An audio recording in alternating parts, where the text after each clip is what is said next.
Isang mapagpalang araw sa inyong lahat mga kapatid. Narito po tayo muli sa ating morning devotion na Grab Food for the Soul, our daily dose for the nourishment of our soul. Simulan po natin ang araw sa pagbubulay-bulay nang makalakad tayo sa mapayapang pamumuhay. Ang pamagat po ng ating pagbubulayan sa araw na ito ay ilang beses ba dapat magpatawad part 1. Ang ating batayang talata ay masusumpungan sa Mateo chapter 18, 21 to 27. Lumapit si Pedro at nagtanong kay Jesus, Panginoon, ilang beses po ba dapat magpatawad or patawarin ng aking kapatid na nagkasala sa akin? 7 beses po ba? Sumagot si Jesus, hindi 7 beses, kundi 70 ulit na 7. Sapagkat ang kaharian ng langit ay katulad nito.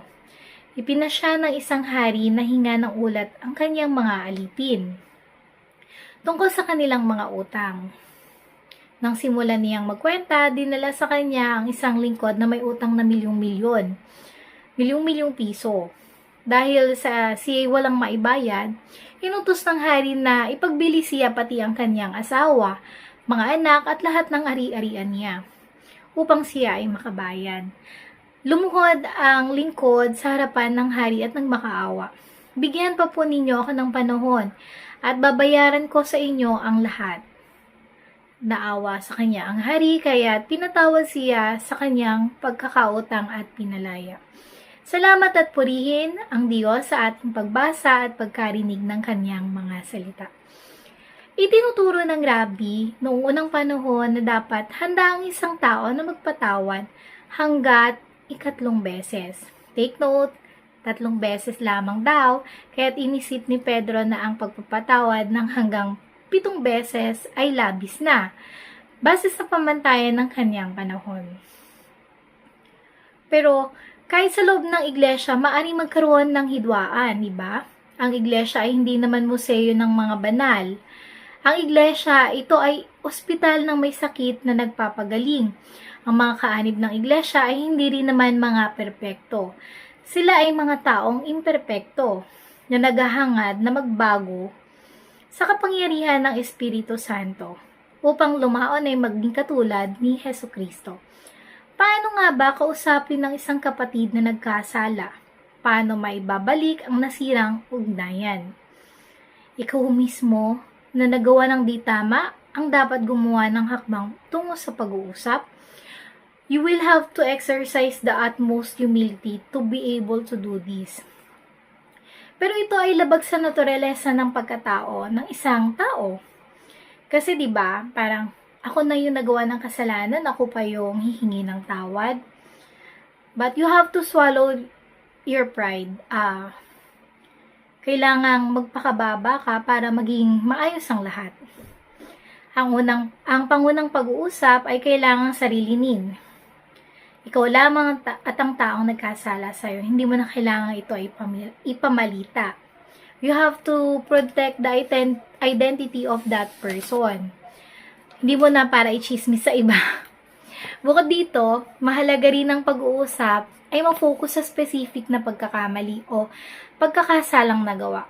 Huwag nang paligoy-ligoy, huwag nang mag-ungkatan ng iba pang kasalanan na napag-usapan na dati. Huwag nang magsumbatan, kundi dapat maayos kung ano yung naging maayos at mapag-usapan kung ano yung pagkakamali. Kinukondena mo ang kasalanan, ngunit patuloy mong minamahal at pinahahalagan mo ang taong nagkasala. Iyan ang paraan mismo ng ating Panginoong Hesus. He hates sins but love the sinner. Kung sakaling ayaw makinig sa iyo, hindi ka pa rin hihinto. Magsasama ka ng 1 o 2 upang makipag-usap sa kanya. Ayon sa wika Matthew 18-16, ngunit kung ayaw niyang makinig sa iyo, magsama ka ng 1 o 2 pa tao na mamamagitan sa inyong dalawa or magiging saksi. Ang prinsipyo dito ay tinatawag na walking the second mile. Hindi ka basta susuko. Gagawa ka pa ng ibang paraan tungo sa pagkakasundo. Kaya itong 3 alituntunin ay hindi nangangahulugang minsan lang gagawin. Maaring mangailangan ng maraming beses na gawin ito. Dito ay susukatin ng iyong katiyagaan at kahandaang magpatawad. Ang totoo, para sa Panginoong Hesus, walang limitasyon o boundary ang pagpatawad. Kahit na paulit-ulit tayong sinasaktan, paulit-ulit na nagagawa ng kasalanan, handa tayo magpatawad. Kung ang 3 alituntunin ay mabigo, pagkaraan ng maraming beses ng pagtatangka, saka pa lamang dadalhin ng issue sa iglesia. Sa puntong ito, hindi na lamang ikaw o 1 o 2 pang may involve sa pag-uusapan, kundi ang iba pang mga leader at mga diakonesa. Siguro mabigat yung pinagdadaanan kaya hindi kayang resolbahin ng 1, 2, 3 taong mamamagitan. Kailangan pang umabot sa iglesia, no? Pero sabi nga dito, hindi ka nagsusumbong kundi nagsisikap ka para maganap ang pagkakasundo or magkasundo kayo. Dito kailangan maingat na pag-uusap sapagkat ang iglesia magpapasya ayon sa katuruan at halimbawa ng Panginoong Hesus ayon sa dikta ng pag-ibig at katarungan. Ang pagpapasya nito ay tiyak na magiging katanggap-tanggap sa Diyos. Kaya naman, kinakailangan lubos na pag-iingat at kapag ang iglesia ang gumawa ng pagpapasya, kailangan dumaan sa lahat sa tamang proseso at ginagabayan ng mga biblical principles. Ang pagpapatawad ay isa sa mga prayer petitions na itinuturing ng Panginoong Hesus sa panalangin Ama Namin. Ayon sa wika 6-12, at patawarin mo kami sa aming mga kasalanan tulad ng pagpapatawad namin sa mga nagkakasala sa amin. Ito ay ayon sa Mateo 6-12. Ano mang kasalanan gawin natin sa ating mga kapwa, ito ay utang natin sa ating Diyos. Kaya't patuloy nating idalangin sa Panginoon na pagkalooban tayo ng kababaang loob at maunang gumawa ng hakbang sa pakikipagkasundo kahit na tayo ang nagawa ng kasalanan. Pagkalooban nawa tayo ng pusong hindi sumusuko upang makamit ang pagtatagumpay sa pakikipagkasundo sa ating kapatid.